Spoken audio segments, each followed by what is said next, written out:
जो आय गेहूं काट लिया चल काट ले जा।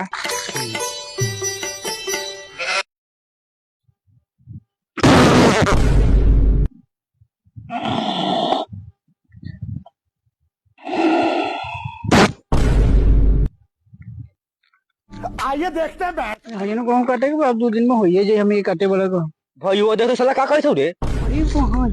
तू का कहते रे एका कई तारी हगई तारी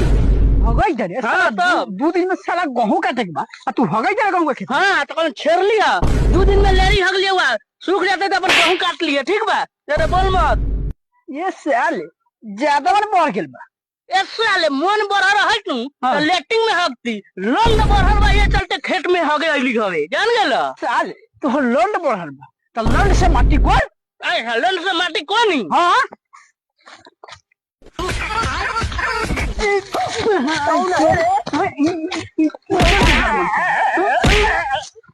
यार सवार कर दो कब तू साला के दाम साले